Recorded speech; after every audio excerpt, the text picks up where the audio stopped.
Let's start with the bad, and slowly work our way toward the stuff of nightmares. Number 10.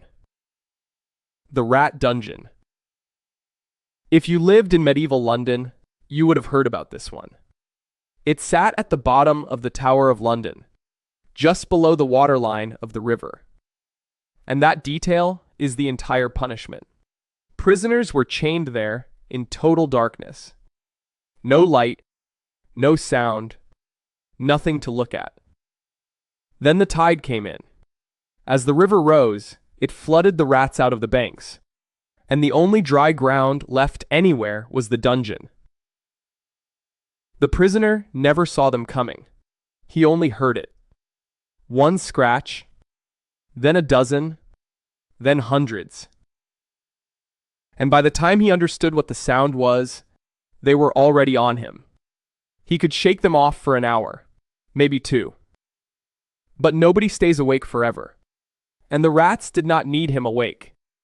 Men were left down there for days, sometimes weeks.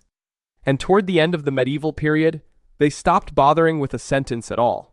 Prisoners were simply thrown in and forgotten. Number 9. The Rack. Same tower, different room. The rack looked like a heavy wooden ladder, except the rungs turned like rolling pins. A prisoner's wrists went to one end, his ankles to the other, and two officials began to turn. Every turn pulled a little harder. Shoulders, hips, knees, elbows. It was built to extract a confession, and it was extremely good at it, just not at extracting the truth. Men said whatever they believed the room wanted to hear. Sometimes that set them free. Sometimes it earned them another hour on the machine for lying. Most walked away with dislocated joints. Some never walked again. In 1546, a woman named Anne Askew was racked until her joints gave out. She would not name the women she had prayed with. When it was over, she could not stand. So they carried her to her execution in a chair. Number 8. Keelhauling. This one belonged to the sea. A sailor's wrists were tied to a rope that ran under the ship, all the way under, from one side to the other, across the keel. Then he went over the rail, and the crew began to pull. Two things were waiting for him down there. The first was the water. The second was the hull. Every inch of it armored in barnacles, sharp as broken glass.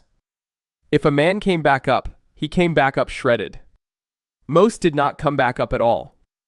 And here is the part that tells you everything. How fast he was pulled was entirely up to the men on the rope. A crew that liked him pulled hard and fast. A crew that did not took their time. No, thanks for watching.